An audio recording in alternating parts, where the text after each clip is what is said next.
नमस्कार साथियों, आप सुन रहे हैं लोक कथा। आज की कहानी है कहानी दिसरू की। राजा हरिचरण व उसकी रानी हर तरह की सुख सुविधा और वैभव होने के बावजूद हमेशा दुख में डूबे रहते थे। वजह थी उनका निस्संतान होना।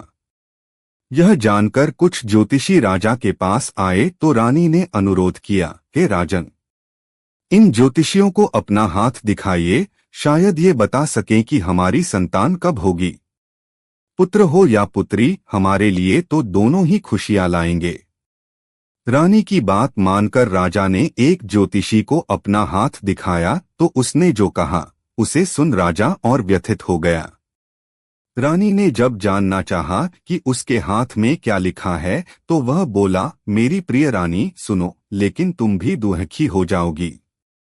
हमारे यहाँ आने वाले समय में तो कोई संतान नहीं होने वाली, पर अगर कभी पुत्र हुआ तो अन्य राज्य हमारे अधीन हो जाएंगे, पर अगर पुत्री हुई तो हमारा राज्य दूसरों के अधीन हो जाएगा। हम बर्बाद हो जाएंगे।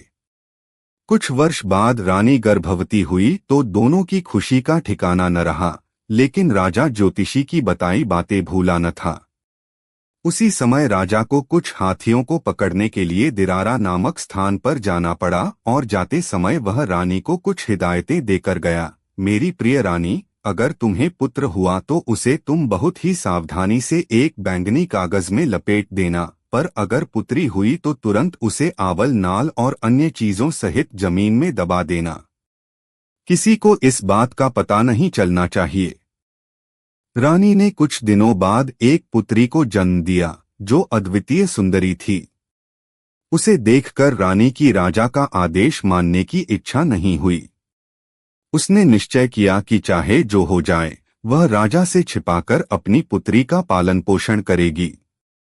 राजा जब लौटा तब तक 15 वर्ष बीत चुके थे।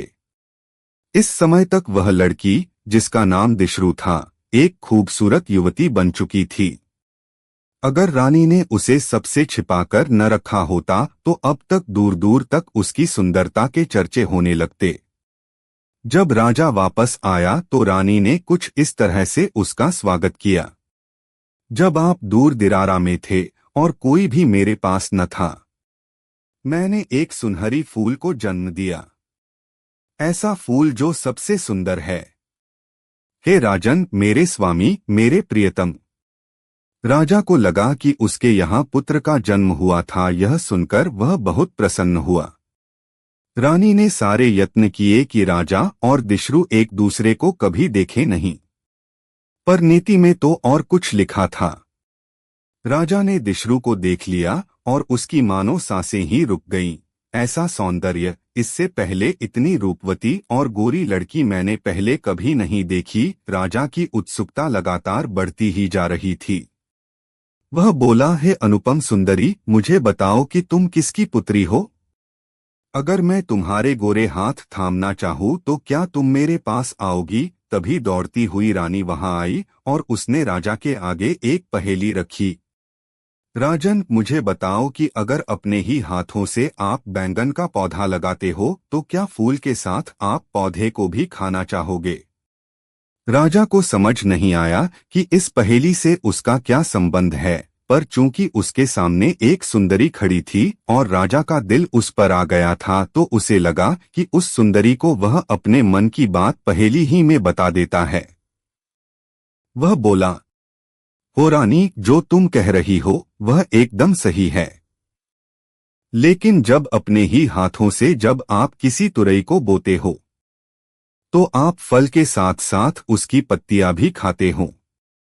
रानी ने यह सुन पूछा, हे राजन, मुझे बताओ, अगर अपने हाथों से आपने मिर्ची बोई है तो क्या फूल के साथ आप पेड़ भी लेना चाहोगे।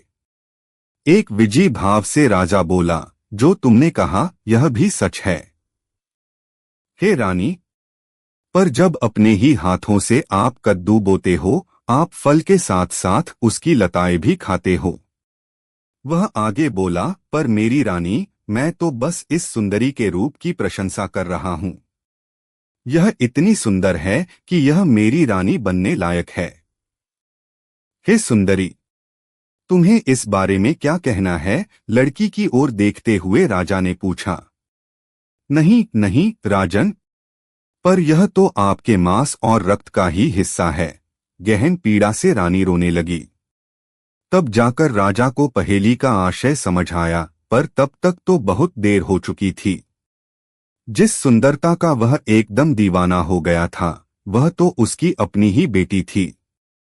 सदमे में डूबा राजा बोला, मेरा अपना ही मांस व रक्त, ओह यह कैसी दुविधा है। तब तो यह और मैं कभी एक नहीं हो सकते। फिर कैसे मेरी व्यथा शांत होगी? इसे मैं जब जब देखूंगा, मेरा दर्द उभर आएगा। इस सुंदरी दिशरू को जाना होगा, ताकि न तो मेरी आंखें इसे देख सकें और न ही मेरे मन में इसके लिए भावनाएं जागृत हों। लेकिन दिशरू आखिर कहा जाए। शर्म व अपमान से उसने कामना की कि वह धूल में मिल जाए, और उसने ईश्वर से कामना की कि उसे वह मौत दे दे। वह किस पर बैठकर जाएगी?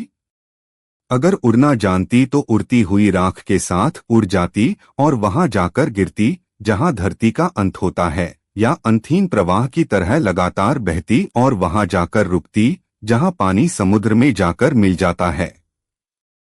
शोकाकुल दिशरू रोने लगी और बोली, हे सुंदरता, जो मेरी बर्बादी का कारण है, उसका मैं त्याग करती हूँ। हे पिता, जो मेरे हुए अपमान का कारण हैं, उन्हें मैं शाप देती हूँ। अपने ही भाग्य से बर्बाद होने के लिए मैं आपको अपनी इस अवस्था का जिम्मेवार ठहराती हूँ। मेरे जाने के बाद आपका सिंहासन छिन जाए। पिताजी, आज के बाद सुंदरता और आपका वंश एक दूसरे के लिए अजनबी के समान होंगे। इस प्रकार एक सुंदरता अपमानित हुई, सुंदरता के लिए रोई। इस प्रकार सुंदरता के लिए सुंदरता का शाप फूटा। और जब दिशरू अपनी यात्रा पर निकली तो उसके चांदी के आंसू वहां टपके। मेरी पुत्री, मत जाओ। पछतावे और दुख में डूबा राजा अपनी बाहें फैलाता हुआ रोने लगा। अब तक उसे अपनी गलती का एहसास हो गया था।